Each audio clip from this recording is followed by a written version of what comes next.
Vous êtes à l'écoute de Radio J, merci de votre écoute et de votre fidélité. Nous sommes ensemble jusqu'à 8h. Et l'heure du décryptage de l'information à une page d'histoire avec vous, Christophe. C'était il y a 25 ans, en mars 1996, en Algérie.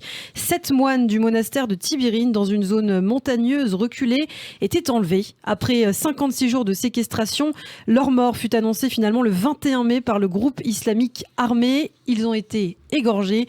Les têtes des 7 moines sont retrouvées dans un fossé quelques jours plus tard. 25 ans après, de nombreuses zones d'ombre, c'est vrai, demeurent sur le rapt et l'assassinat des moines de Tibirine. L'hypothèse d'une implication des services secrets algériens est prise au sérieux depuis plusieurs années, alors que les relations sont à nouveau très tendues. On l'a vu encore ce week-end entre la France et l'Algérie. Avec vous, Christophe Dard, on va justement revenir sur le tragique destin de ces 7 moines de Tibirine. C'était en 1996 donc. Mais en fait, cela faisait des mois qu'ils étaient menacés. Oui, dès le début des années 1990, les 7 moines du lieu de culte à 90 km au sud d'Alger, on est là sur les contreforts de l'Atlas, qui passent leur journée au travail et à la prière, c'est ce que veut la doctrine trappiste, se sentent de moins en moins en sécurité.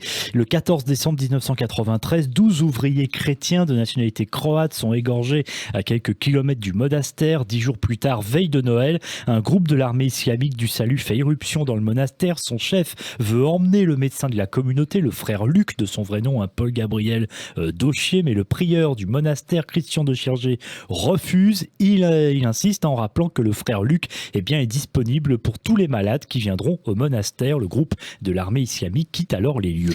Et à cette période, plus précisément depuis 1991, l'Algérie est plongée quand même dans une sanglante guerre civile entre le gouvernement et divers groupes islamiques.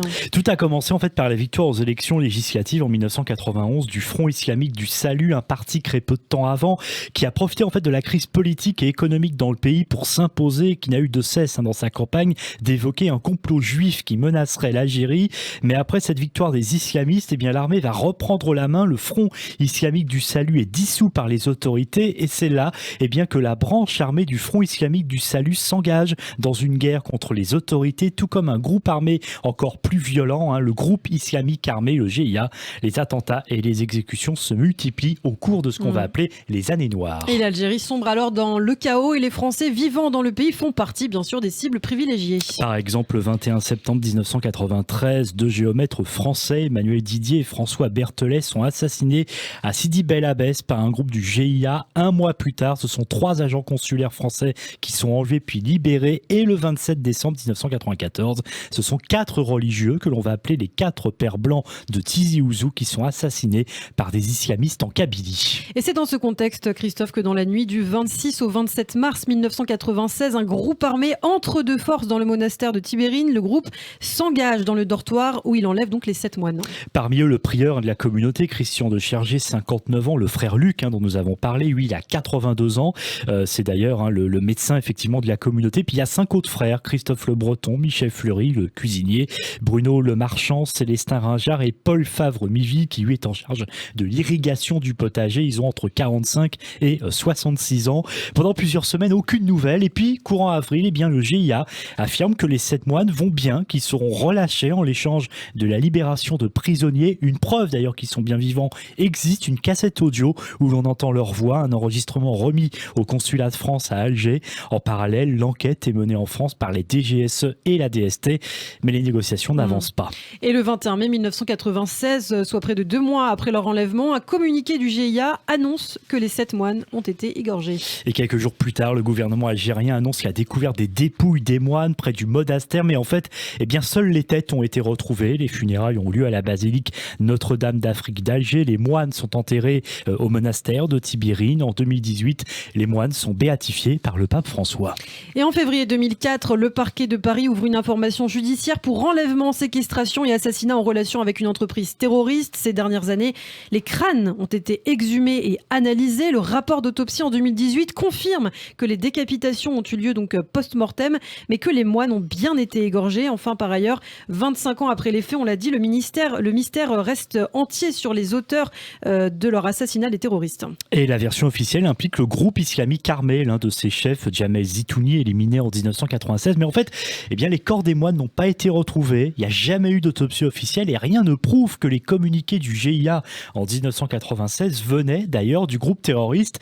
Par ailleurs, dans ces mêmes textes, texte d'ailleurs, il est question d'égorgement, or il s'agit de décapitation. Et une autre piste a également été avancée il y a quelques années, celle d'une bavure apparemment de l'armée algérienne. Début juillet 2009, c'est un général, François Buckwalter, attaché militaire à l'ambassade de France à Alger, qui fait une déposition et il déclare que les 7 moines auraient été tués par erreur depuis un hélicoptère de l'armée algérienne lors d'une opération pensant qu'il s'agissait de membres du GIA. L'armée algérienne, embarrassée, aurait ensuite été obligée de décapiter les cadavres des moines pour faire croire à un assassinat commis par les terroristes. Or, des documents déclassifiés montrent effectivement que des raids aériens de l'armée algérienne ont eu lieu effectivement dans la région où se trouvaient les moines au moment de l'annonce de leur mort. Mais la piste la plus répandue est que les services secrets algériens ont commandité l'assassinat des moines de Tibérine. Cette hypothèse a été avancée en Algérie, mais également en France. Dans des documents déclassifiés en 2009, il apparaît que le directeur adjoint du cabinet du ministre des Affaires étrangères d'alors, Hervé Tcharet, envisageait la possibilité d'un enlèvement à l'époque dirigé par les autorités algériennes.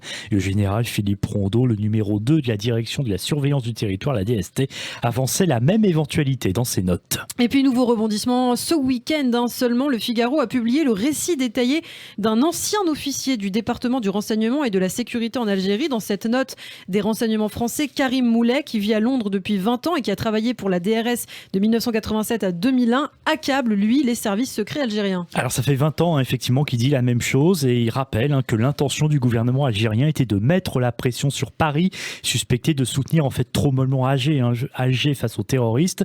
Le projet aurait alors été de confier à Djamel Zitouni, l'un des chefs du GIA, l'enlèvement des moines, provoquer des négociations avec la DGSE et une plus grande implication de la France dans le conflit, sauf qu'en fait les choses auraient tourné mal puisque il y a pour le coup de vrais djihadistes auraient tenté de s'emparer des otages de Zitouni. Dans la confusion, les 7 moines français auraient alors été assassinés puis décapités.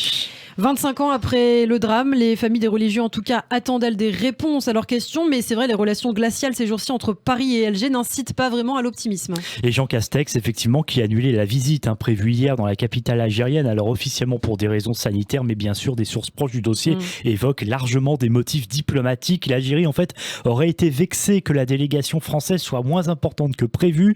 Vendredi, au cours d'une des manifestations du Irak qui secoue le pays depuis de nombreux mois, des slogans anti-français sont réapparus. Et puis il y a eu aussi cette déclaration en fin de semaine du ministre algérien du Travail qui a affirmé que la France est, je cite, un ennemi traditionnel et éternel de l'Algérie. Merci Christophe Dard pour ce dossier sur les moines de Tibérine. Et je crois que vous avez un petit conseil cinéma pour terminer. Oui, le film des hommes et des dieux de Xavier Beauvois, sorti en 2010, magnifique film qui revient sur l'enlèvement et la mort des 7 moines. Merci Christophe Dard, Christophe qu'on retrouve tout au long de cette édition. Et justement, c'est tout de suite le rappel des titres.